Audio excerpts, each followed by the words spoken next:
एक भाई की मेरे पास में ऑडियो आई आज दिन में, साध संगति से जुड़ा हुआ है और वॉइस मैसेज किया उन्होंने कहा कि भगत जी मेरा दिल्ली में कोई फ्लैट है और मेरे पास मैंने उसको किराए पे देने के लिए, मतलब खुद कहीं और रह रहा है और दिल्ली में उनका मकान है, बोला मैंने उसको किराए पे देने के लिए OLX पे डाल दिया ऐड कि भाई मेरा मकान खाली है, कोई रहना चाहे तो रेंट पे रह सकता है। तो बोला मेरे पास में एक फोन आया, बोला मैं इंडियन आर्मी में हूं और मेरा तबादला दिल्ली में हो गया और मुझे आपका मकान किराए पे चाहिए और मैं देखने के लिए आऊंगा और पहले मैं आपको पेमेंट कर देता हूं। तो उसने 1 रुपया डाल दिया भगत जी के उस पे नंबर पे, फोन पे, गूगल पे कर दिया होगा। अब क्या पता बाद में उसने कोई इस भगत जी का वो QR कोड मंगवाया, क्या मंगवाया आप सुन लीजिएगा।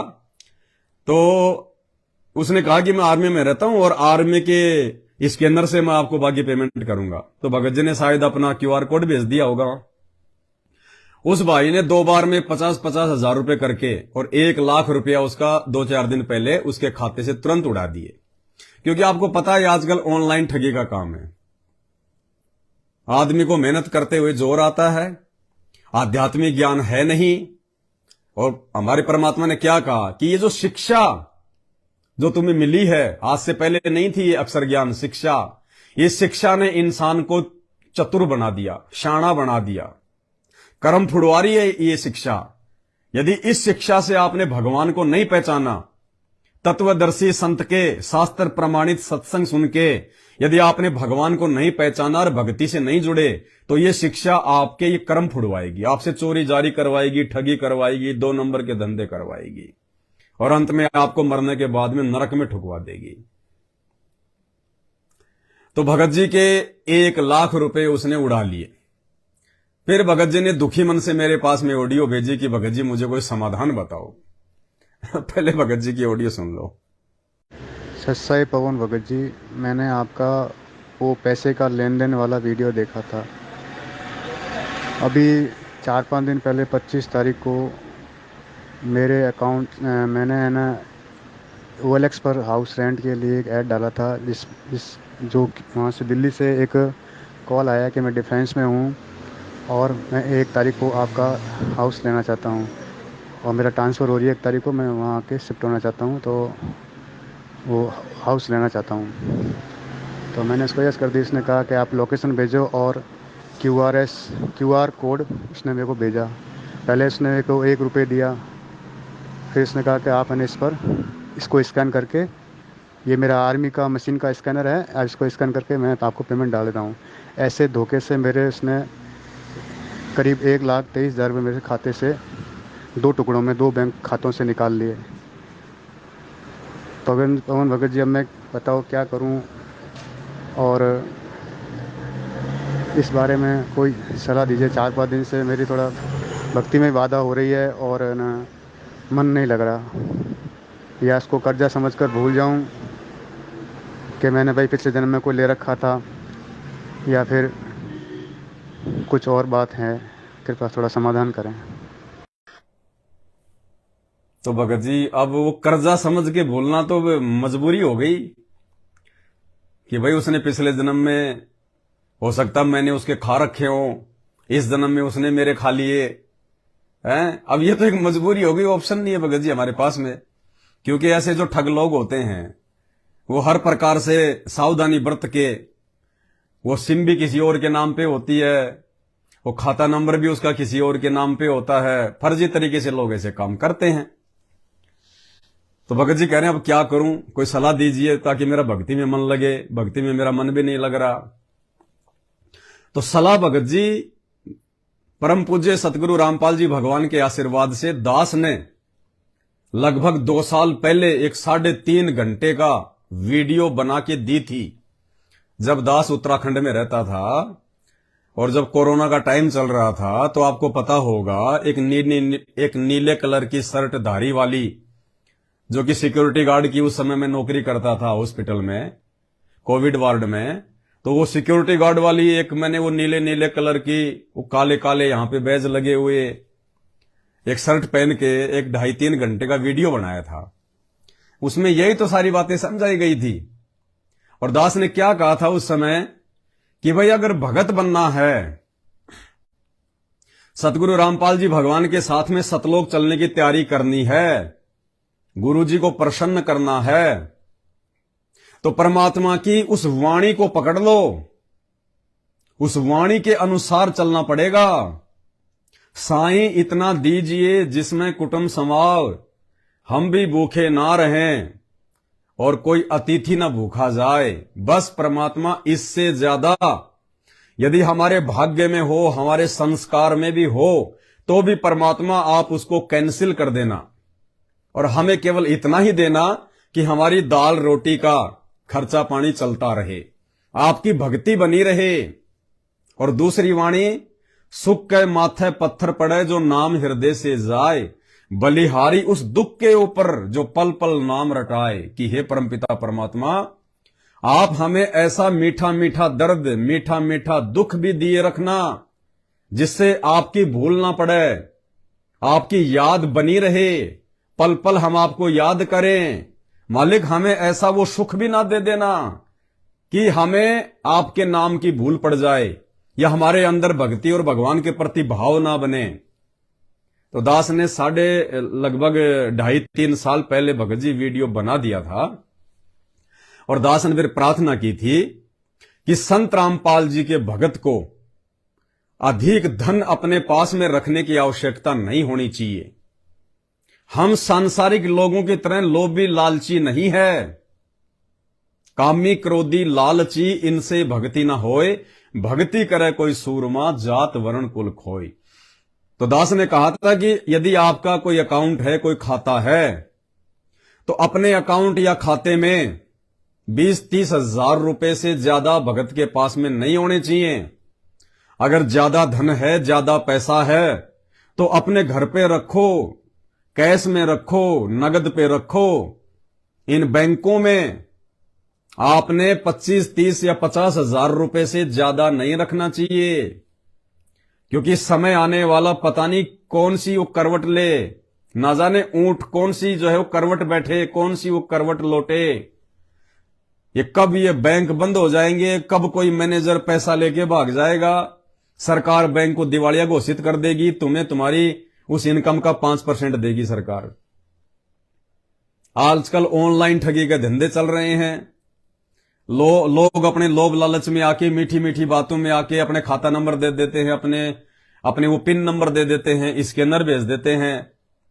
तो दास ने प्रार्थना की थी कि भाई 50,000 से नीचे नीचे अपने खाते में पैसे रखो, कि कहीं जाना पड़ गया, इमरजेंसी में 10-20 हजार रुपए की जरूरत पड़ गई तो अपना निकाल लो और अपना काम कर लो।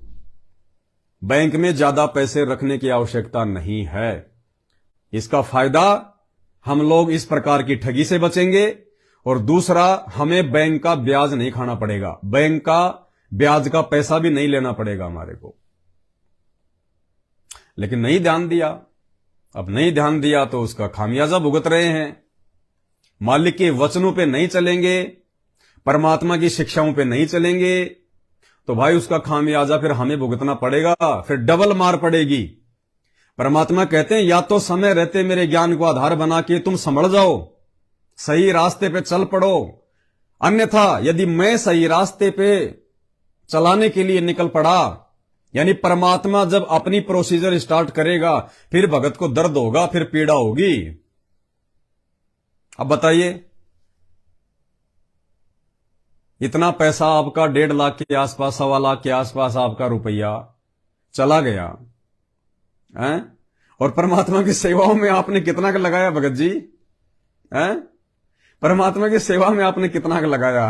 1000 रुपए दिखाते हो, 500 दिखाते हो, 5000 रुपए दिखाते हो। अब गया ना पूरा का पूरा। है? सेवा में लगता तो आपके अच्छे कर्म बनते, और मालिक का विधान है यदि 1 रुपया कोई यदि सेवा में लगाता है तो 1000 गुना भगवान उसका देता है। तो एक तो आप उस फायदे से वंचित हो गए, दूसरा अब आपके धन का वो दुरुपयोग करेगा। अब ठग आदमी तो ठग ही है, वो तो शराबी, जुआरी, कबाबी, वैश्यावर्ती सारे काम करते हैं ऐसे लोग। अब आपका पैसा कहां कहां आपके वो कर्म फोड़ेगा। तीसरा नुकसान, भक्ति में आपको टेंशन हो गई, ना ढंग से आपके मंत्र हो पा रहे, ना ढंग से आप आरती कर पा रहे, मन आपका डगमग हो गया। इसलिए भगत जी साध संगतियों में आने की आवश्यकता पड़ती है। साध संगति में आके परमात्मा के वचनों पे विचार करने की आवश्यकता पड़ती है। ये साध संगतियां कोई मजाक के लिए नहीं हो रही, हमें जगाने के लिए, हमें चेताने के लिए परमात्मा इतना प्रयत्न करवा रहा है। रातों को जाग जाग के हम लोग शब्द गाते रहते हैं, उन शब्दों का खुलासा करते रहते हैं। वो किस लिए? ताकि हम संयमित होके चलें। भगत अगर बने हैं तो भगत के हिसाब से रहें, भगत के हिसाब से चलें। आवश्यकता से अधिक माया का संग्रह ना करें, लोक दिखावा ना करें। और ये शब्द परमात्मा ने फिर कौन से दिन के लिए गाए थे? पूरे भाग्यगर होवे सतगुरु की वाणी। और इसमें आगे क्या लिखा हुआ है दूसरी चौपाई में? झगड़ा चोरी अगन लग जावे, झगड़ा चोरी अगन लग जावे, नशे बीमारी में धन बहुत नसावे, नशे बीमारी में धन बहुत नसावे, भाग्यवान तो धर्म फैलावे, भाग्यवान तो धर्म फैलावे, वह बीज धर्म का बोवे, सतगुरु की वाणी पूरे भागी घर होवे, सतगुरु की वाणी। क्या करे परमात्मा? जो भगत धन को धर्म पे नहीं लगाता है, अरे साध संगति से बढ़ के धर्म वर्तमान में धरती पे कहीं नहीं है। यदि पहले कहीं कोई धर्म हो रहा था तो सतगुरु रामपाल जी भगवान जहां पे साक्षात सत्संग करते थे वहां हो रहा था, या फिर आज हिसार जेल में हो रहा है जहां परमात्मा लोगों को सुबह सुबह चाय और बिस्कुट बांटते हैं, या फिर उनकी गैर हाजिरी में वर्तमान में जेल से बाहर केवल साध संगतियों में असली धर्म हो रहा है। बाकी तो सब धर्म को धंधा बना के बैठे हैं इन आश्रमों में, उनके परिवार वाले, उनके रिश्तेदार, ये कोऑर्डिनेटर। तो मालिक कहते हैं कि पैसे को आप धर्म पे लगाओगे, सही सेवा में लगाओगे तो आपका पैसा बचेगा, तो आपके पैसे की परमात्मा सही कीमत आपको देगा। अन्यथा झगड़ा चोरी और अग्नि लग जावे, ऐसे ऐसे नुकसान उठाने पड़ते हैं भगत को। नशे बीमारी में धन बहुत लगावे और भाग्यवान तो धर्म पे लावे। अब भाई धर्म पे ना लगाने का नतीजा है ये। थोड़े दिन पहले दिल्ली की एक बहन है मीठापुर की, लाली दासी, बहन ने पाठ के पैसे निकाल के रखे हुए थे, सोच रही थी दूं ना दूं, साथ संगति में लगाऊं ना लगाऊं, साल भर पहले की बात है, लगाऊं ना लगाऊं। इसी कश्मकश में एक दिन वो साथ संगति में आ गई और पीछे से चोर उसका वो ज्योति और पाठ का पैसा जहां भी उसने छुपा के रखा हुआ था, वो ज्योति और पाठ का पैसा ले गए। बहन ने वापस घर पे जाके देखा, फिर फोन किया, बोले भगत जी पाठ का पैसा चोरी हो गया। मैं बहन जी साथ संगति में आई थी, परमात्मा की इतनी सेवाएं जो है वो जो है चलती रहती हैं, क्यों नहीं लगाया आपने? कौन से दिन के लिए रखे हुए थे भाई? वो 10वें अंश का पैसा भी गया और वो पाठ का पैसा भी गया। अरे 10वें अंश का पैसा परमात्मा अपने बच्चों की सेवा में लगाया करते थे, आश्रम में, भंडारे में, उनके लिए कपड़े लत्ते की व्यवस्था, साबुन पानी की व्यवस्था, पंखों की व्यवस्था। 10वें अंश का पैसा सेवा में लगता था, भक्तों की सेवा में लगता था। और 10वें अंश के पैसे के प्रतिफल में ही भगत के धन में, भगत के घर में धन बढ़ता है। 10वें अंश के प्रतिफल में ही परमात्मा भगत को धन देता है। बाकी ज्योति पाठ ये तो अपने संकट निवारण के लिए होते हैं, लेकिन जो 10वें अंश का पैसा होता है उसके बदले में परमात्मा भगत को परेशानी नहीं आने देता। यदि आगे उसके जीवन में कोई आर्थिक समस्या आनी होगी तो 10वें अंश के बदौलत ही परमात्मा भगत की रक्षा करता है। और 10वें अंश का पैसा तुमने घर पे जमा कर रखा है, क्या काम आएगा भाई? परमात्मा को तो जेल में जेल प्रशासन 2 टाइम की रोटी दे रहा, 2 जोड़ी उन्होंने उनको कपड़े दे रखे हैं। तुम क्या करोगे उस पैसे का रख के? और जब परमात्मा आएगा जेल से बाहर, उस समय तुम्हारे पैसे की तरफ कोई देखेगा भी नहीं। ये भगवान बन के आएगा, भगवान बन के निकलेगा। अब अभी लोगों को इंसान लग रहा है, जब बाहर आएगा ना तब भगवान बन के आएगा। और उस समय ये बड़े बड़े ये धन कुबेर, ये चाहे तो पूरा स्टेट खरीद के दे दे परमात्मा के चरणों में। उस समय हमारे पैसे की क्या वैल्यू होगी उनके आगे? हमें तो दर्शन भी दुर्लभ हो जाएंगे परमात्मा के। उस समय क्या करेंगे परमात्मा तुम्हारे धन का? ये धन की आवश्यकता आज है परमात्मा को, उनके बच्चों की सेवा के लिए। ये पुस्तकें छप रही हैं, साथ संगतियों में आपको हर प्रकार की सामग्री फ्री बांटी जाती है, मेमोरी कार्ड दिए जाते हैं, आते हैं जाते हैं, उसका खर्चा हर प्रकार से परमात्मा सोशल मीडिया पे लाइव आते हैं। ये बाद में कोई आवश्यकता नहीं है उसकी। और बाद में फिर वही होगा जो हो रहा है, या तो कोई चोर चोरा ले जाएगा, या आग में जल जाएगा, या और किसी काम में हो जाएंगे बर्बाद, कोई बीमारी हो जाएगी, या कोई ऑनलाइन को ठगी कर लेगा जैसे भगत की कर ली, तो बाद में कोई लेना देना नहीं है। बाकी आपकी मर्जी भाई, आपकी मौज है, हमें आवश्यकता नहीं है। आप सोचोगे भाई कहीं पवन भगत जी कहीं ये बातें बोल के ये जो है ये पैसा लेना चाह रहा हो, नहीं भाई, हमें आपके पैसे की आवश्यकता नहीं है। परमात्मा ने जो जो सेवा होनी थी वो करवा दी, अब ऐसी कोई विशेष सेवा भी नहीं है। अब तो दास भी अपनी भक्ति कर रहा है, और जहां आवश्यकता होती है दास साथ संगति में जाके भाई बहनों के बीच में बैठ जाता है। और वैसे भी आने वाले समय में साथ संगतियां इतनी ज्यादा होंगी नहीं, क्योंकि जो 2 नए नियम साथ संगति में परमात्मा ने लागू करवाए हैं कि एक तो पूरा का पूरा परिवार उपदेशी होना चाहिए, और दूसरा वो भगत और भगतमती जिसके घर पे साथ संगति है वो विषय वासना भोग विलास से दूर होने चाहिए, उनका भाई बहन का रिश्ता होना चाहिए, और उसके घर पे भगतों के लिए समुचित व्यवस्था होनी चाहिए।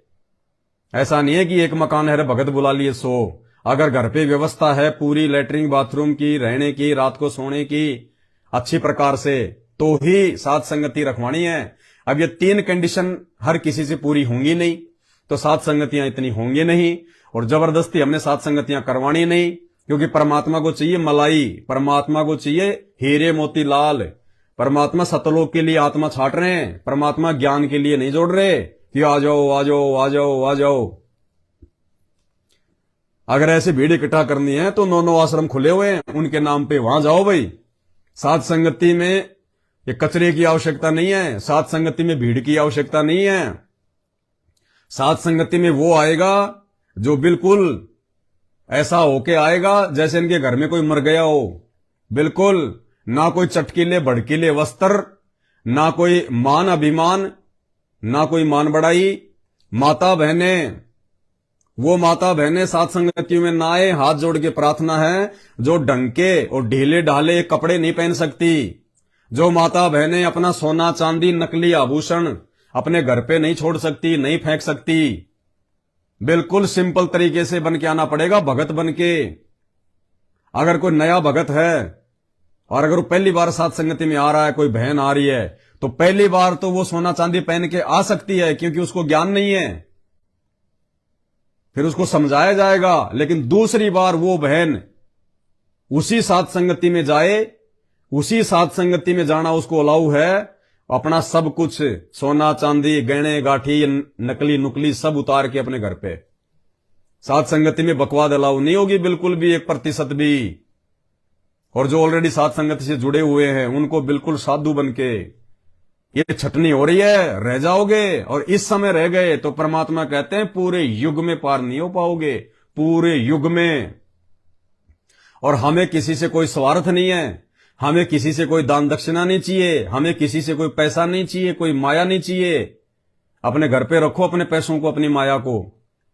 अगर आवश्यकता होगी तो परमात्मा किसी भी आत्मा में प्रेरणा कर देते हैं, दास को आवश्यकता नहीं है। दास के पास में कई कई लाखों के चेक पड़े हुए हैं, दास को वो क्लियर करवाने का मौका नहीं मिलता। वो भाई कहते हैं भगत जी सेवा लगा दो, 5 लाख का चेक दे रखा है, इतने लाख का चेक दिया हुआ है।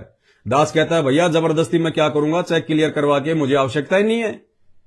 जितनी आवश्यकता है उतनी परमात्मा की दया से हो जाती है।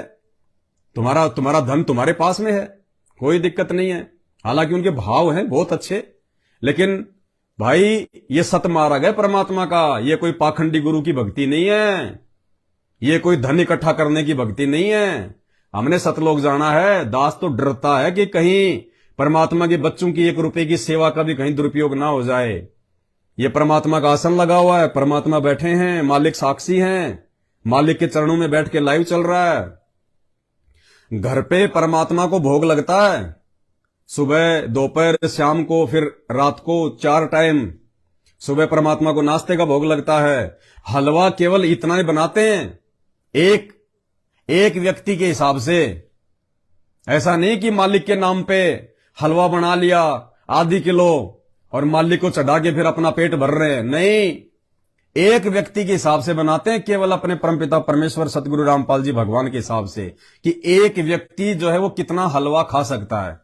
बस उतना ही हलवा बनेगा, आधा 1 कटोरी छोटी, मालिक को भोग लगा के उसी में से खाएंगे, फिर थोड़ा थोड़ा 1-1 चम्मच। उसके बाद में मालिक को जो है भंडारे का भोग लगता है। फिर बीच बीच में जैसे परमात्मा को जूस हो गया, कोई फल फ्रूट हो गए, कोई ड्राई फ्रूट हो गए, तो केवल इतना ही भोग लगाते हैं, केवल मालिक के हिसाब से, और उसी को जो है प्रसाद समझ के खाते हैं। फिर ऐसा नहीं कि मालिक के लिए भाई लाओ भाई 2 किलो केले लिया और उसका जूस बना लो, थोड़ा सा मालिक को लगा दो और बाकी अपना पेट भर लो। क्योंकि मेरे पास में, मुझे पता है कि मेरे पास में मेरा अपना कोई पैसा नहीं है, मेरे पास में मेरे घर का कोई धन नहीं है, 1 रुपया नहीं है। जो भी थोड़ा बहुत है वो परमात्मा के बच्चों की सेवा है, और उस सेवा से मैं अपना पेट भरूं, अपनी मौज मस्ती करूं, ये परमात्मा को मंजूर नहीं है। हम तो अपना दाल रोटी खा के टाइम पास करते हैं, डर डर के जितना भगवान को भोग लगाते हैं उतना ही खाते हैं, इससे ज्यादा नहीं। तो दास को भाई आवश्यकता नहीं है, और जहां आवश्यकता पड़ती है वहां परमात्मा अपनी आत्माओं को जो है वो प्रेरणा कर देते हैं। कोई भी भाई फोन कर देता है।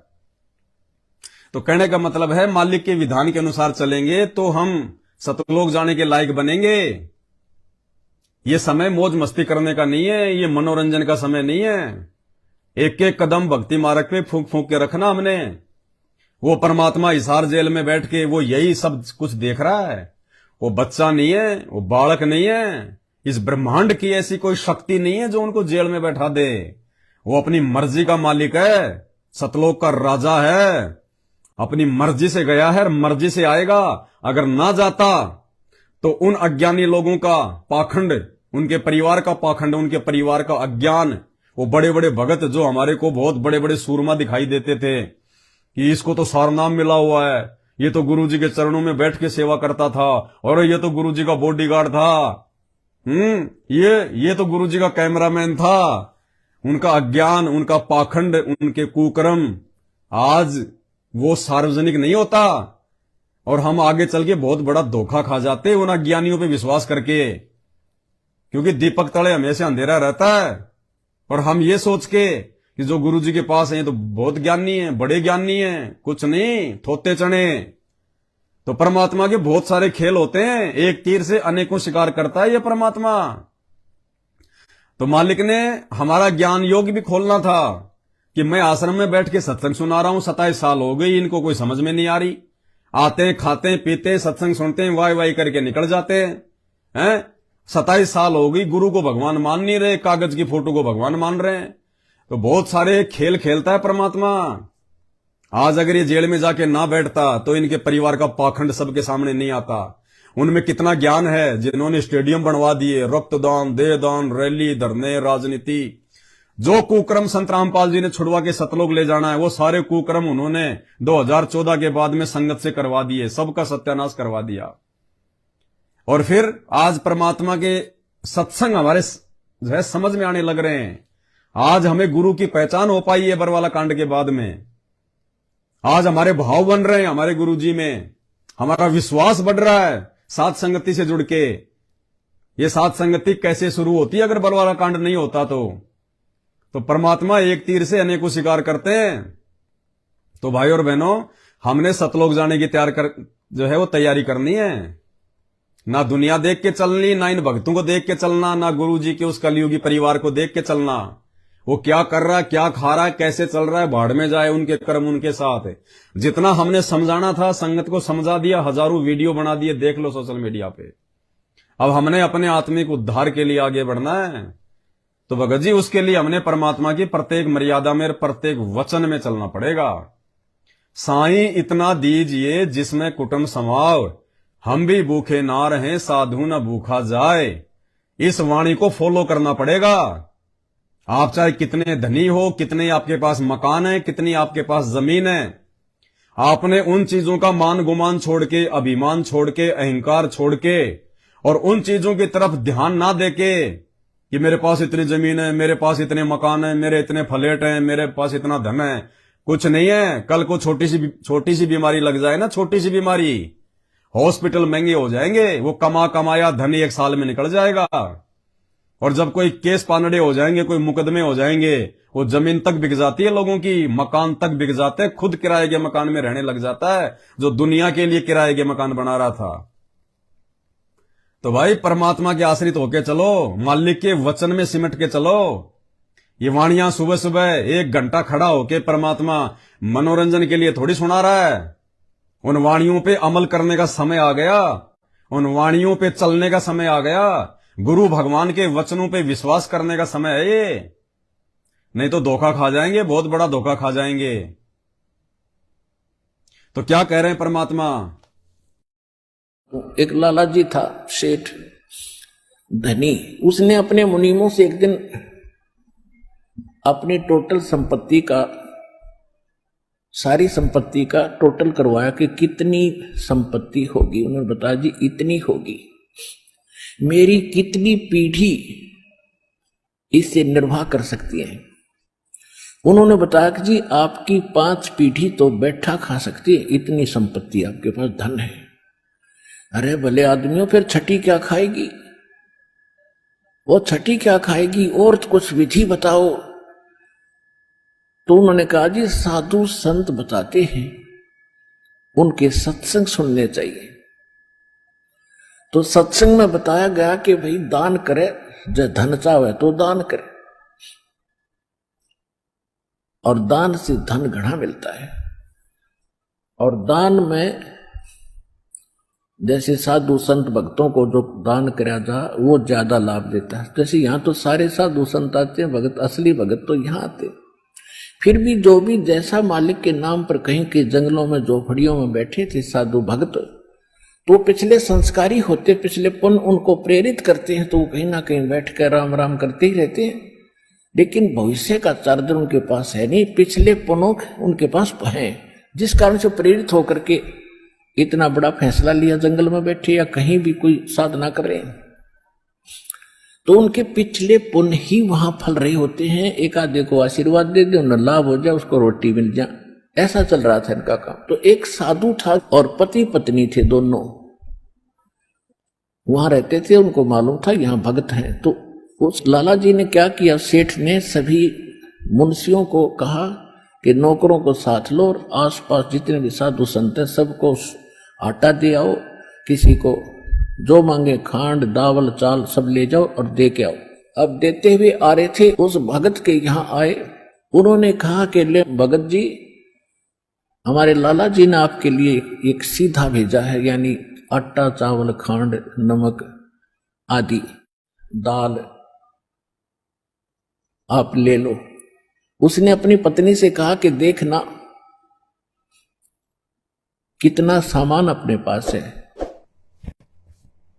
वो बाबा जी ने, वो उसकी भगतनी थी या कोई चेली थी, जब वो सेठ के नौकर गए सेठ के आदेश से, तो बोला भाई दाल चावल आटा लाएं, ले लो। तो उसने भगत ने कहा कि देख जरा अंदर क्या है, कितना क्या आटा है। जबकि वो परमात्मा के ज्ञान से परिचित नहीं थे वो भगत। अगर वो इस तत्व ज्ञान से परिचित होते और वो कोई असली भक्ति कर रहे होते, तो असली भगत कभी मांगता नहीं है। परमात्मा कहते मांगे सो ही बढ़वा कहिए, दर दर फिरे अज्ञानी, और जोगी जोग संपूर्ण जिसका मांग ना पीवे पानी। और मालिक कहते हैं आप पे आवे रतन बराबर मांग्या आवे लोहा। लेकिन वो डले ढो रहे थे, नकली साधना कर रहे थे, वो जंगल में बैठे थे। फिर भी कहने का मतलब है नकली साधना करने वाला जिसको तत्व ज्ञान नहीं, उसने भी कितनी बड़ी समझदारी दिखाई, भगवान पे कितना बड़ा उसने विश्वास दिखाया। इस सत्संग का निष्कर्ष यह है कि जब वो डले ढोने वाले जिनको ना कोई सच्चा गुरु प्राप्त, जबकि हम असली भक्ति कर रहे, हमें सच्चा गुरु प्राप्त, सच्चा ज्ञान प्राप्त, और माया के विषय में उस नकली की भगत के क्या विचार। बोला जरा देख अपने घर पे कितना क्या आटा वाटा है। उसने कहा जी शाम शाम का है। तो उसने भगत ने कहा कि भाई नहीं चाहिए तुम्हारा चावल दाल, ले जाओ। बोला क्यों? बोले हमारे पास में बोलो शाम का भोजन है। अरे तो बोले सुबह खा लियो। सुबह क्या खाओगे? सुबह खा लियो। बोले नहीं नहीं, सुबह की सुबह देखी जाएगी, हमें नहीं चाहिए। मतलब वो नकली भगत तो परमात्मा के वचन पे चल रहे हैं कि साईं इतना दीजियो जिसमें कुटुंब समावे, और हम भी भूखे ना रहें साधु न भूखा जाए। तो सेठ के नौकर सेठ जी के पास वापस चले गए। उसने कहा जी शाम का है, दिन में गए थे, शाम का हमारे पास है। शाम का है? कहा जी। उन्होंने कह दिया भी हम नहीं लेते, हमारे पास शाम का सामान है। तो वो कहने लगे रे भगत फिर कल भी खा लियो। बोला कल की कल देखी जाएगी, अब नहीं ले हम। बोले कमाल की बात है। उन्होंने नहीं लिया तो वापस लेकर आ गए वो। सेठ ने पूछा तुम देके क्यों नहीं आए? वो एक और वहां भी था, उसने गिन रखे थे, सारे गिनवा रखे थे। उन्होंने कहा जी उन्होंने ये नहीं लिया। क्यों नहीं लिया?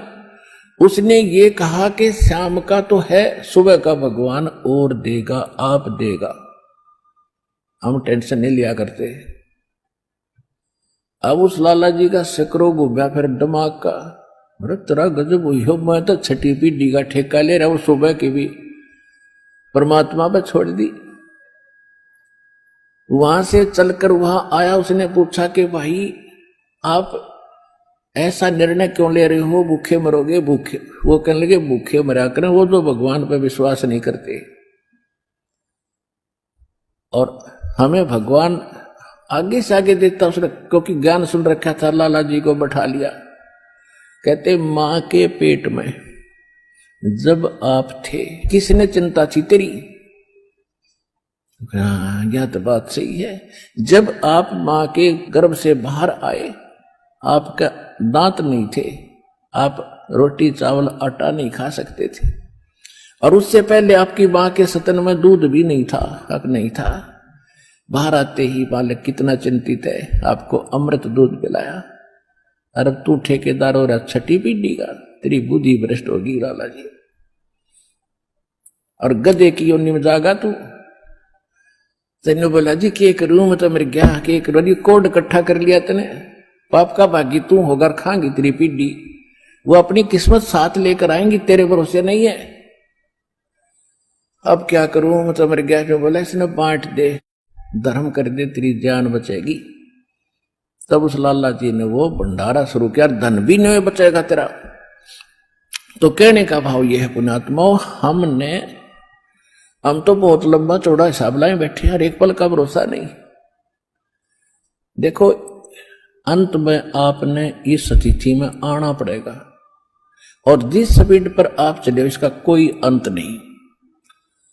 आज किसी के पास एक प्लाट है और थोड़ा सा जुगाड़ होते नहीं, सोचे एक और लूं, और फिर और जुगाड़ हो गया तो एक और लूं, वहां थोड़ा सा ठीक मिल रहा है, रेट ज्यादा होने वाले हैं, वहां भी दाव लग गया तो 30 चौथा और दूसरे शहर में ले लूं, इतने मृत्यु हो जाएगी। और फिर कुत्ता अपने कहाँ घूमया करेगा, सैर सपट्टे करता।